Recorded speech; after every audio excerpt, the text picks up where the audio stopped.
Hey everyone, welcome back to Daily Devotions. Pastor Steve here, walking with you in God's Word. Getting a little late start. If you're on the days to come, then you don't need to worry about it.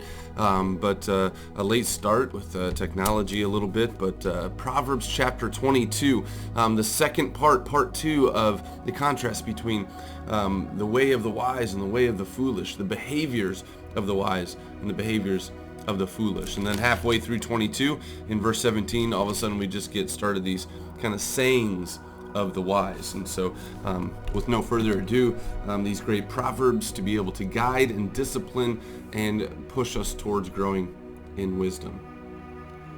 Chapter 22, verse 1. A good name is more desirable than great riches. To be esteemed is better than silver or gold. Rich and poor have this in common: the Lord is the maker of them all. A prudent man sees danger and takes refuge, but the simple keep going and suffer for it. Humility and the fear of the Lord bring wealth and honor and life. In the paths of the wicked lie thorns and snares, but he who guards his soul stays far from them. Train a child in the way he should go, and when he is old, he will not turn from it. The rich rule over the poor, and the borrower is servant to the lender. He who sows wickedness reaps trouble, and the rod of his fury will be destroyed. A generous man will himself be blessed, for he shares his food with the poor. Drive out the mocker, and out goes strife. Quarrels and insults are ended. He who loves a pure heart and whose speech is gracious will have the king for his friend. The eyes of the Lord keep watch over knowledge, but he frustrates the words of the unfaithful.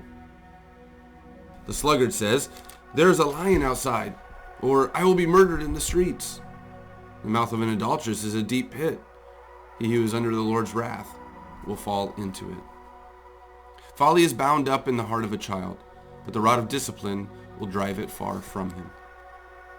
He who oppresses the poor to increase his wealth, and he who gives gifts to the rich, both come to poverty.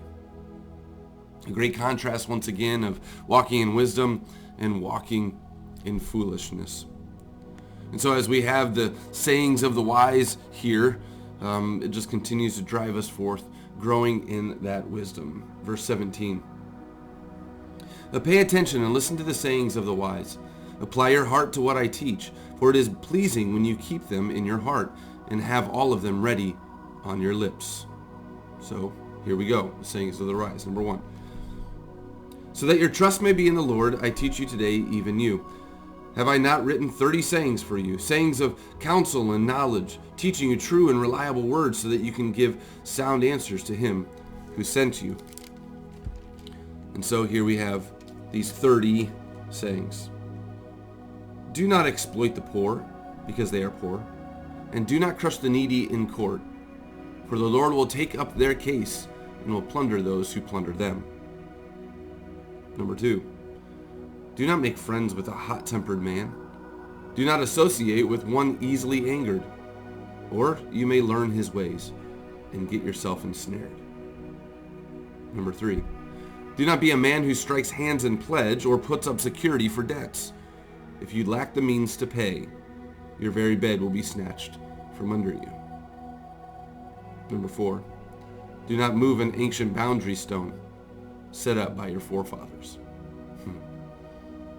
And number 5, do you see a man skilled in his work? He will serve before kings. He will not serve before obscure men.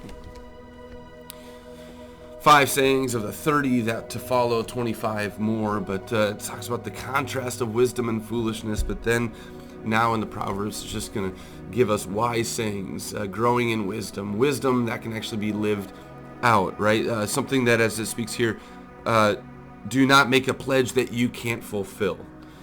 Be honest, be trustworthy, as it's speaking to you in this great wisdom here. So today, may this day be a day of wisdom, of trustworthiness, of honesty as you walk forth in your relationships. God's blessings on your day, knowing he is always with you. Take care.